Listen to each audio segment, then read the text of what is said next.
What is going on? This is JD PicKell from Coming for Herb Street's Job, here to get you right for this weekend's college football Saturday. I'm going to get you going with my picks for this week. Last week we got the appetizer, and now we're getting the entree with a full slate of college football ahead of us. So without further ado, let's get right into it. Obviously, game of the week, College Game Day will be there with Kirk Herbstreit and his band of merry men. Auburn versus Oregon, AT&T Stadium, Dallas, Texas. Now, the big thing to watch, the biggest question mark I have is whether or not Bo Nix will be able to produce.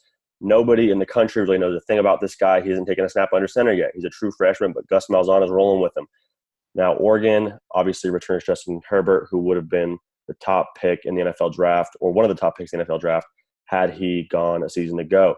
Now, the biggest thing to watch will be Oregon's offensive line versus Auburn's defensive line. That's going to really decide the game in my mind.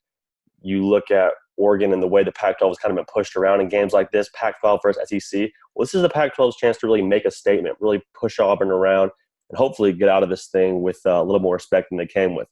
Now, the big thing for me is Justin Herbert's experience versus Bo Nix's experience. Obviously, that's going to be a big deal in this game, and I think Oregon can get back on track and hopefully shake this stereotype of a weak Pac-12 team. Next, we got the Holy War, Utah at BYU. Biggest game of the season for BYU, really. These teams do not like each other. Utah comes in with a whole lot of hype. Corso picked them last week on College Game Day to be in the national title game against Alabama. Don't know about all that. BYU has Zach Wilson coming back at quarterback. He had a huge bowl game, and he looks to build off of that. Now, for Utah on the other side, they got Tyler Huntley, and he's got a whole bunch of athleticism and really commanded that offense last year until he got hurt. Utah's defense will be something to be reckoned with. And honestly, I think that's going to be too much for this BYU team. Zach Wilson, like I said, is a stud. They got some pieces on the outside to work with. They're always a well-coached team. But I'm going to be honest, I think Utah gets this one done and keeps that hype train rolling early in the season. Lastly, we got Northwestern at number 25 ranked Stanford Cardinal, the battle of the nerds. You know I love this. The Cardinal returned their signature caller, KJ Costello, while Northwestern's given their reins over to TJ Green, son of former Chiefs quarterback Trent Green. Now, Northwestern had a huge bowl victory to end the year. Last year in the Holiday Bowl, yours truly was on the sideline. Holla at your boy.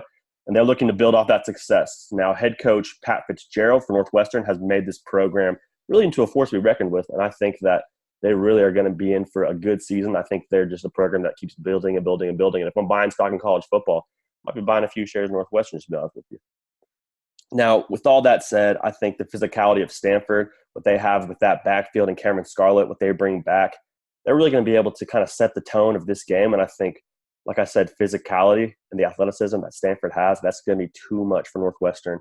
While I think they're going to have a successful season, I think that's too much for them in this game. I like the Cardinal to get it done at the crib.